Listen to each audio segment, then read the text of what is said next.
Então nós tivemos em Kazan, na Rússia, a cúpula dos BRICS.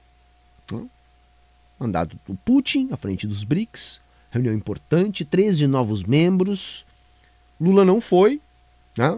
Meteu atestado. Não, tô brincando. Né? Ao que tudo indica, ele caiu sim, tá? Cortando as unhas no banheiro lá do palácio. Mesmo banheiro que também vitimou o Bolsonaro. Felizmente Lula tá bem.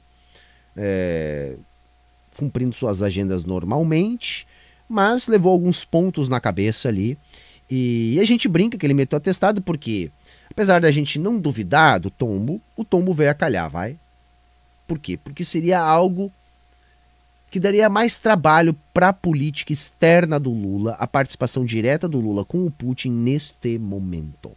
Por que eu digo neste momento? Porque essa reunião parece consolidar os BRICS como uma alternativa anti-OTAN, anti-Ocidente, no sentido político da palavra. No momento em que o mundo mais uma vez escala para a formação de blocos militares pré-guerra, onde o Ocidente parece estar tão seguro da sua superioridade militar que está flertando abertamente com a generalização dos conflitos militares que podem ser polarizados num conflito Ocidente-Oriente, onde o Oriente seria representado pelos BRICS. E por isso a postura titubeante do Brasil neste momento, justamente um momento onde o BRICS se fortalece. Nessa reunião dos BRICS eles anunciaram uma moeda dos BRICS, fortalecimento de um sistema de compensação bancárias internacional,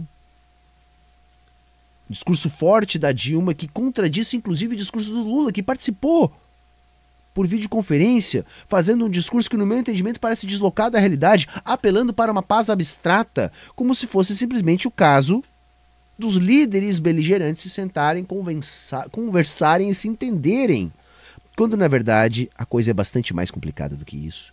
Porque é uma imposição do capital na sua sanha de eterna reprodução, clamando por uma guerra para equalizar os ponteiros e reajustar a economia capitalista. Num mundo onde o Ocidente se acha belicamente tão superior a ponto de não se sentir ameaçado. O Ocidente não vê como ameaça bélica. Eu não estou com isso dizendo que Irã e demais países do mundo árabe, ou mesmo a China, ou mesmo a Rússia, não tenha bastante poder bélico. Eles simplesmente acreditam que esses países não vão optar por uma solução de um enfrentamento direto por causa do seu poder político, militar e econômico. E com isso vão tensionando cada vez mais, utilizando Israel como bucha de canhão no Oriente Médio para desestabilizar o mundo todo, não é só a região, o mundo todo. E o Brasil, como é que fica nessa história? Por quê? Porque está sendo direcionada assim a notícia. Novo eixo do mal. Os nossos jornais nem disfarçam mais estarem apenas reproduzindo releases do Departamento de Estado dos Estados Unidos. Nem disfarçam. E isso joga uma pressão sobre o Lula, a ponto do Brasil dar essa barrigada aí. Isso, para mim, demonstrou que o Brasil vem dando uma virada na sua política internacional. Justamente no momento de escalada da tensão internacional, justamente no momento de fortalecimento dos BRICS como bloco contra-hegemônico, o Lula a pequena participação do Brasil nos BRICS. Veta a entrada da Venezuela, por causa de uma desculpa besta de ausência de democracia, em função de um acordo feito pela Venezuela, chancelado pelo Brasil, que exigiu as atas e o Maduro não mostrou. Aí o Brasil usa o seu poder de veto, rompe com a Venezuela, joga sobre si uma saia justa junto ao BRICS, porque o Putin, inclusive, aceitou a decisão, porque é poder do Brasil, porém disse publicamente se opor à decisão do Brasil, reconhecendo como legítima a reeleição do Maduro. O meu ponto é, não me interessa como é que foi a eleição do Maduro. A questão não é sobre democracia e ditadura. A questão é sobre grupo hegemônico, grupo contra-hegemônico. Grupo imperialista contra grupo anti-imperialista. A Venezuela, o seu povo, e sua autodeterminação que resolvam os problemas da Venezuela. No bloco internacional, nós precisamos de todos aqueles que têm uma postura contra-hegemônica. E o Brasil correta, não se camarada. coloca dessa maneira. R$3. Boa noite, Humberto. Por onde devo começar a estudar economia política do zero?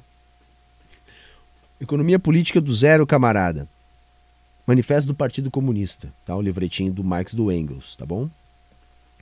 Até para não cair, né, nas abstrações da política burguesa, a gente tem que começar pelo começo. O Brasil veta a Venezuela mostrando uma fraqueza muito grande. Veja a declaração do Mauro Vieira. Nós comentamos isso na live que nós fizemos aqui ao meio-dia, na quinta-feira.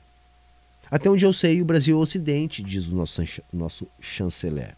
É lógico que o Mauro Vieira sabe que o Brasil não faz parte do Ocidente político, mas quer fazer. E essa declaração vem nesse sentido. Porque o Brasil só faz parte do Ocidente enquanto área de influência dos Estados Unidos, subordinado à sua política externa e sua política econômica. O fato é que o Brasil, no momento de escalada da tensão global, ameaça de guerra mundial, fortalecimento do BRICS, o discurso do Xi Jinping no BRICS, para mim, deixa um recado. Para muito além da parceria geopolítica, econômica, trata-se também da construção de um bloco militar. O Brasil não pode participar disso. O Brasil sequer pode integrar um bloco militar contra-hegemônico. Porque o Lula e o governo não têm gerência sobre as nossas Forças Armadas. No momento de escalada da tensão global, beligerante, Ocidente versus Oriente, se o Lula decide participar de um bloco militar com China e com Rússia, os nossos militares não participam.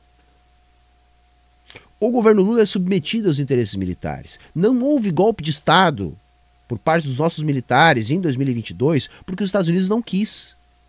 E o Mourão deixou escapar isso. E os Estados Unidos não quis só porque a conjuntura não demandava isso.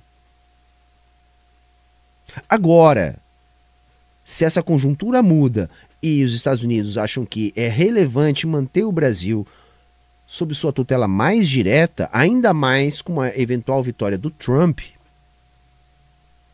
que é bastante possível que aconteça,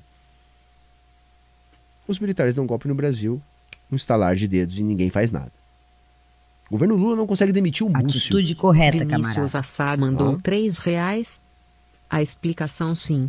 Desde o golpe militar de 1964, a ditadura destruiu sistematicamente a educação no... Meu camarada, mas não é só isso. Isso também existe esse projeto de destruição da educação, mas não é só isso, não. O que eu quero que vocês entendam, galera, é o seguinte. Não foi, como eu disse quinta-feira, não foi o Lula internacional que desembarcou no Brasil. Foi o Lula brasileiro que desembarcou na política internacional. Uma política de capitulação antes do enfrentamento. E me parece está sendo feita uma mudança de postura.